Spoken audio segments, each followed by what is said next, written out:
Hey guys, welcome back to my YouTube channel. काफी दिनों के बाद हम लोग यहाँ पे मिल रहे हैं। बच्चों, आई होप आप सभी लोगों का 10th स्टैंडर्ड का एग्जाम काफी अच्छा गया एंड अभी ऑफिशियली तो नहीं बोल सकते बट यू हैव डेफिनेटली एक अच्छा खासा पेपर दिया ही होगा एंड आप लोग का रिजल्ट्स आने के बाद you will be officially promoted to 11th standard.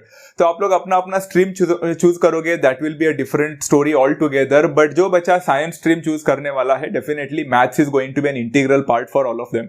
तो कुछ बच्चे बायोलॉजी भी लेंगे, कुछ बच्चे मैथ्स लेंगे। तो मैथ्स जो लेना चाहता है, तो let me tell you one thing for sure before I start with the session. मैं यहाँ पे 11th स्टैंडर्ड का सेशन स्टार्ट करने वाला हूँ आज से, but before I start with this part I would like to say something about this particular thing जो मैं स्टार्ट करने वाला हूँ। यहाँ पे 11th स्टैंडर्ड में I am going to bifurcate into two different parts. इसका मतलब क्या?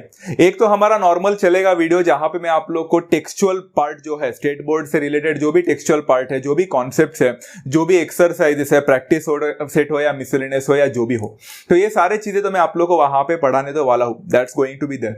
बट उसके साथ साथ I would like to say one more thing कि मैथमेटिक्स ऑफ 10th स्टैंडर्ड, मतलब 10th स्टैंडर्ड तक आपने जो भी मैथ्स पढ़ा, उससे रिलेटेड अभी हम लोग 11th स्टैंडर्ड में जो भी पढ़ते हैं, that has a literally very very very high difference. बहुत ही ज्यादा एक डिफरेंस दिखेगा आप लोग को कॉन्सेप्ट में। ऐसा नहीं है कि 10th स्टैंडर्ड में जो पढ़ा डायरेक्ट 11th में इतना कुछ ज्यादा फर्क नहीं होगा, ऐसा नहीं है।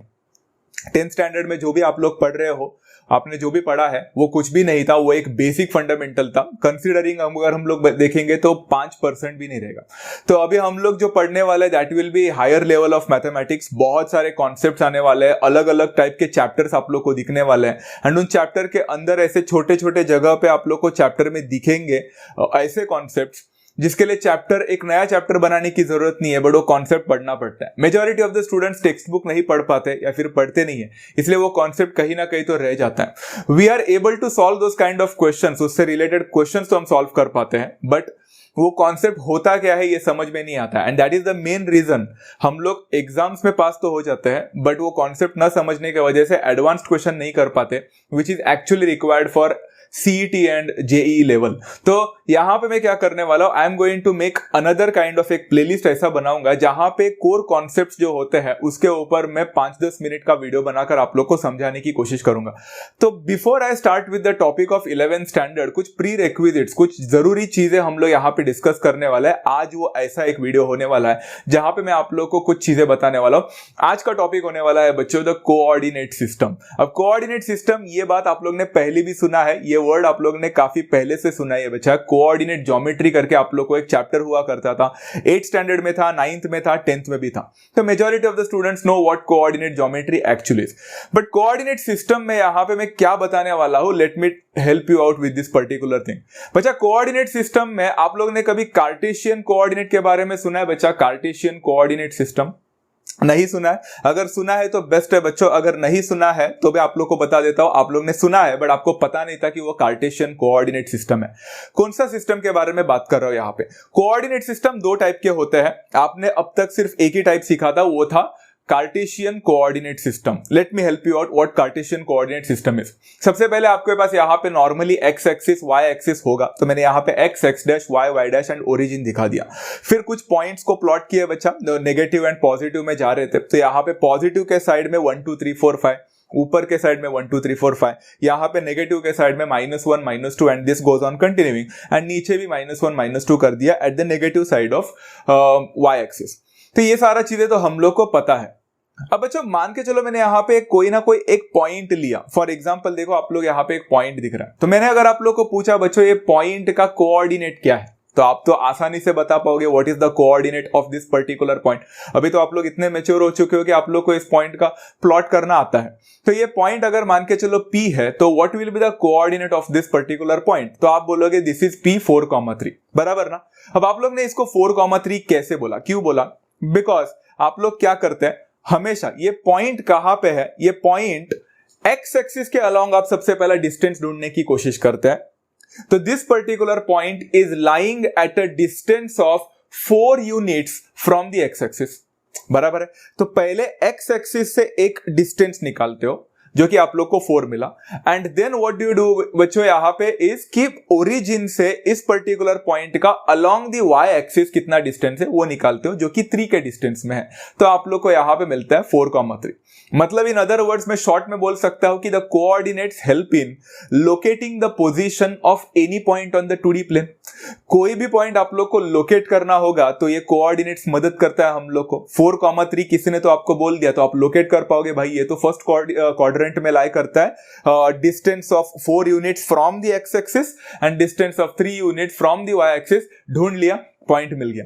तो कोई भी पॉइंट आप ट्रेस कर पा सकते हो बच्चों with the help of the coordinates. अगर इन कोऑर्डिनेट्स में से कोई भी एक कोऑर्डिनेट अगर मिसिंग रहा तो क्या आप पॉइंट को प्लॉट कर पाओगे? The answer to this is बिल्कुल नहीं। फॉर एग्जांपल मैंने बोला कि ऐसा पॉइंट निकालो जो आपके ओरिजिन से along the x axis 4 unit के डिस्टेंस में हो, एंड मैंने वाई कोऑर्डिनेट ही नहीं दिया, तो क्या आप एग्जैक्ट पॉइंट प्लॉट कर सकते हो? नहीं, क्योंकि आपको बहुत सारे पॉइंट्स मिलेंगे। ये भी तो एक पॉइंट है which is lying at a distance of 4 units along the x axis from the origin. यहां पे नहीं तो ऊपर भी हो सकता है, ये भी तो 4 यूनिट्स के डिस्टेंस में ओरिजिन से अलोंग द एक्स एक्सिस। तो जब तक आपको x कोऑर्डिनेट पता है y नहीं पता, या फिर वाइस वर्सा, y पता है x नहीं पता, आप पॉइंट को प्लॉट नहीं कर सकते। अब ये सारे चीजें तो सर हम लोग को पहले से पता है। What is new in this part? ये तो आपने 8th स्टैंडर्ड में हमने सीखा है, 9th में सीखा है, 10th में हमने पढ़ा है, तो we all know this part. Sir क्या है? यही कोऑर्डिनेट सिस्टम को कार्टेशियन कोऑर्डिनेट सिस्टम बोला जाता है बच्चों। कार्टेशियन क्यों बोलते हैं? बिकॉज रेने डेस्कार्टेस करके एक मैथमेटिशियन थे, रेने डेस्कार्टेस, तो उनके नाम पे रखा हुआ कार्टेशियन कोऑर्डिनेट सिस्टम। तो हमें पता तो था x, y करके, आज हमें यह पता चला कि इस कोऑर्डिनेट सिस्टम को बोला जाता है कार्टेशियन कोऑर्डिनेट सिस्टम। जहां पे बच्चों हम हमेशा बार बार ये 4 को क्या बोलते थे? We used to call this 4 as x coordinate, and हम लोग यहां पे 3 को क्या बोलते थे? y coordinate. तो बार बार x कोऑर्डिनेट और y कोऑर्डिनेट का इस्तेमाल नहीं होने वाला है, मैथमेटिकली इसको एक नाम है। तो x coordinate is always called as the abscissa. ये वर्ड आप लोग कभी ना कभी तो सुनोगे, तो एब्सिसा का मतलब होता है x कोऑर्डिनेट। यहां पे एब्सिसा कौन काम कर रहा है? यहां पे एब्सिसा है 4, एंड y कोऑर्डिनेट जो होता है बच्चों उसको बोला जाता है सिंपली द ऑर्डिनेट। तो यहां पे ऑर्डिनेट कौन है? 3। कभी कभी घुमा फिरा के सवाल पूछते हैं बच्चों, तो आप लोग को पता होना चाहिए that what do you mean by the abscissa, what do you mean by the ordinate. Abscissa is the x coordinate and ordinate is the y coordinate. कितना सिंपल था। तो लाइफ कितना सिंपल था जब हम लोग को पता था कि x कोऑर्डिनेट निकाल लिया, मतलब एब्सिसा निकाल लिया, एंड ऑर्डिनेट निकाल लिया, तो पॉइंट को प्लॉट किया जा सकता है। कितना सिंपल, राइट? तो क्या होगा बच्चों अगर मैंने आप लोग को बता दिया कि इसके अलावा एक और कोऑर्डिनेट सिस्टम है जिसके वजह से मैं एक पॉइंट को प्लॉट कर सकता हूं कहीं पे भी on the 2D system, 2D plane जो है उसमें मैं कोई भी पॉइंट को प्लॉट कर सकता हूं, x कोऑर्डिनेट और y कोऑर्डिनेट नहीं होगा तो भी। एंड दिस जो टॉपिक मैं अभी लेने वाला हूं forms the basic of so many chapters बच्चों।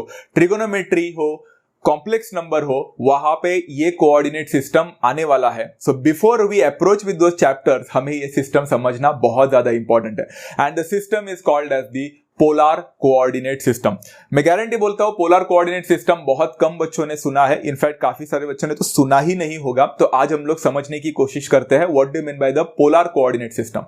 इसके लिए फिर से मैंने यहां पे x axis y axis the same thing किया, एंड मैंने वही पॉइंट को प्लॉट किया जो हमारे पिछले वाले मैंने एग्जाम्पल में किया था। ये देखो, अब जाहिर सी बात है हम इसको 4,3 बोलते हैं, 10th स्टैंडर्ड तक को इसको 4,3 बोलते हैं, बिकॉज हमने सिर्फ कार्टेशियन कोऑर्डिनेट सीखा था। अब पोलर कोऑर्डिनेट सिस्टम क्या बोलता है? तो पोलर कोऑर्डिनेट सिस्टम बड़ा सिंपल। सबसे पहले हम पीछे जाते हैं कार्टेशियन में। कार्टेशियन में अगर मुझे ये पॉइंट को प्लॉट करना था तो मैंने पहले क्या किया? मैंने ओरिजिन से ये point along the x axis कितने डिस्टेंस पे है फाइंड करने की कोशिश की। फिर ये point along the y axis कितने डिस्टेंस पे ये फाइंड आउट करने की कोशिश की। तो पोलर सोचा कि भाई तुम अलोंग द एक्स एक्सिस जा रहे हो, तुम अलोंग द वाई एक्सिस जा रहे हो, इतना सब क्यों कर रहे हो? डायरेक्टली ओरिजिन से इसका डिस्टेंस निकालो ना। ऐसे जाने के बाद ऐसे जाने के जगह पे डिस्टेंस दो निकालने के जगह डायरेक्टली डिस्टेंस निकालो। ओरिजिन से इस पर्टिकुलर पॉइंट का डायरेक्ट डिस्टेंस क्या है, काम खत्म। कितना इजी हो गया, राइट ना? And let this distance be called as r, जहां पे r कुछ भी हो सकता है। Very simple thing. अभी इसको r ही क्यों बोलते हैं? बिकॉज ये आगे जाकर सीखोगे, एक सर्कल बनता है तो उसका एक रेडियस होता है, वो इसलिए उसको r बोलते हैं। तो डिस्टेंस यहाँ पे r का काम कर रहा है, r कुछ भी वैल्यू हो सकता है, तो डायरेक्ट डिस्टेंस निकालो, काम खत्म हो गया, आप पॉइंट को प्लॉट कर सकते हैं। बट ये इंफॉर्मेशन भी गलत है। Now if you have a look बच्चा, मैंने यहां पे बोला कि this particular point is located at a distance of r from the origin and मुझे पॉइंट मिला। क्या ये सच है? The answer to this is no, क्योंकि यहां से r का डिस्टेंस में मुझे पॉइंट सिर्फ एक ही नहीं मिल सकता। There are infinite number of points which could be found out from the origin. Origin से लेकर एक पर्टिकुलर पॉइंट r के डिस्टेंस में मुझे हजारों मिल सकते हैं। जैसे देखो ना, सेकंड क्वाड्रेंट में भी एक मैंने ऐसा पर्टिकुलर पॉइंट लिया, वो भी तो डिस्टेंस ऑफ r में हो सकता है। तो एक पर्टिकुलर पॉइंट को ट्रेस करना only with the help of this example, यहां पे जो डिस्टेंस दिया है ये काफी नहीं होगा। Is that clear? सो यहां पे मुझे डिस्टेंस ऑफ r निकालना है तो मैंने निकाल लिया, बट एक और इंफॉर्मेशन की जरूरत है। जैसे कार्टेशियन कोऑर्डिनेट में आपको x कोऑर्डिनेट सिर्फ दिया होता तो काफी नहीं होता, आपको y कोऑर्डिनेट की भी जरूरत थी एक पॉइंट को प्लॉट करने के लिए। वैसे ही यहां पे सिर्फ एक डिस्टेंस का मिलना काफी नहीं है, एक और पैरामीटर की जरूरत है। And what is that parameter? ये बड़ा इंपॉर्टेंट है, ध्यान से सुनो, स्टार्टिंग में नहीं समझेगा, ध्यान से सुनना। एंड दैट इज, ये पर्टिकुलर पॉइंट ने कितना डिस्टेंस बनाया मैंने बता दिया, बट डिस्टेंस बनाने के बाद वो जो लाइन मिला आप लोग को, वो लाइन कितने का एंगल क्रिएट कर रहा है ये भी आप लोग को निकालना पड़ेगा। अब यहां पे देखो, यहां पे कहानी में ट्विस्ट है। कितने का एंगल क्रिएट कर रहा है उसको तो मैंने थीटा बोल दिया, तो यहां पे मैं बोल सकता the point P is r, theta, where r is the direct distance of that point from the origin and theta is the angle made by the line. But angle किसके साथ बनाया ये बड़ा इंपॉर्टेंट है। किसी के साथ भी एंगल बनाया हुआ यहां पे कंसीडर नहीं किया जाएगा, एंटरटेन नहीं किया जाएगा। यहां पे जो थीटा होगा ना, उसके कुछ कंडीशंस है। Late me help you out with that condition बच्चा। सबसे पहले मैंने r का यहां पे बता दिया, what is r? r is the distance of that particular point from the origin. And दूसरा जो है बच्चा थीटा, वो थीटा देखो मैंने यहां पे स्टेटमेंट क्या बता दिया, the theta is angle made by the line with the positive anti clockwise direction of x axis. अब ये क्या वर्ड है यहां पे देखो बच्चों, have a look very carefully. Theta क्या होगा? It is the angle made by the line, but किसके साथ? सबसे पहले वो पॉजिटिव एक्स एक्सिस के साथ बनाना चाहिए एंगल। मतलब आपको जो पॉजिटिव दिख रहा है ना यहां पे राइट हैंड साइड में, उसके साथ क्या एंगल बनाएगा वही देखना पड़ेगा आप लोग को। पॉजिटिव एंटी क्लॉकवाइज डायरेक्शन में देखना पड़ेगा, मतलब यहां से पॉजिटिव एक्स एक्सिस से इसने एंटी क्लॉकवाइज डायरेक्शन में गया है तो कितने का एंगल बना दिया, ये इंपॉर्टेंट है।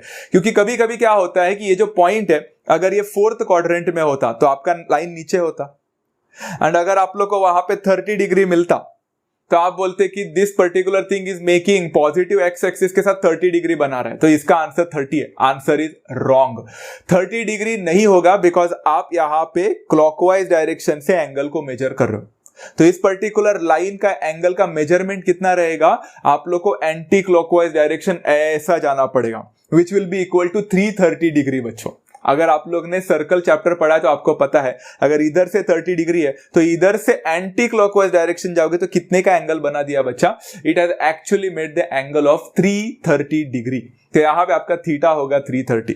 इस चीज को बच्चों अच्छी तरह से समझेंगे हम लोग। एक चैप्टर है, सबसे पहला चैप्टर आने वाला है एंगल एंड इट्स मेजरमेंट करके, मैं वो चैप्टर भी स्टार्ट करने ही वाला हूं बच्चों इस हफ्ते। So you are going to understand majority of the things about the angle and its measurement, कैसा होता है, क्लॉकवाइज क्या होता है, एंटी क्लॉकवाइज क्या होता है। फिलहाल के लिए बच्चों मुझे लगता है इतना समझना आप लोग के लिए इंपॉर्टेंट है एंड ईजी है कि दो टाइप के कोऑर्डिनेट सिस्टम होते हैं, जहां पे एक्स कॉमा वाई जो कोऑर्डिनेट सिस्टम था उसको हम कार्टेशियन कोऑर्डिनेट सिस्टम बोलते हैं। एंड अगर हमने डायरेक्टली डिस्टेंस निकाल लिया एंड यहां पे पॉजिटिव एक्स एक्सिस के साथ एंटी क्लॉकवाइज डायरेक्शन वाला जो पार्ट एंगल बना रहा है, अगर मैंने उसको ट्रेस आउट कर लिया तो मुझे एक पॉइंट मिलेगा, one and only one point मिलेगा। एंड उस पॉइंट को अगर हम लोग प्लॉट करेंगे तो ऐसे सिस्टम को हम बोलते हैं polar coordinate system. And that's it from today session. तो बच्चों मुझे लगता है आप लोग को एक छोटा सा यहाँ पे एक सेशन समझ में आया होगा। प्लीज इस सेशन को स्किप मत करना। This session is literally very much important for every student who needs to understand the basics, because 11th standard का fundamental अगर आपने clear नहीं किया तो majority of the things will definitely go out of your head। तो आशा करता हूँ बच्चों आपको ये वीडियो पसंद आया है। अगर वीडियो को पसंद आया तो genuinely like करें and share with all your friends and let them know बच्चा, because last year majority of the students didn't even know about my channel and उनको last में पता चला। So इस time ऐसा एक काम करते हैं कि let's try to share as much as possible this video video so that majority of the students who are struggling for their 11th standard and thinking कि क्या करें, उनको ये बेसिक फंडामेंटल का आइडिया भी आ जाए। सब्सक्राइब करना भी ना भूले and share with your friends. तब तक बच्चों मिलते हैं नेक्स्ट सेशन में। Take care of yourself and happy learning.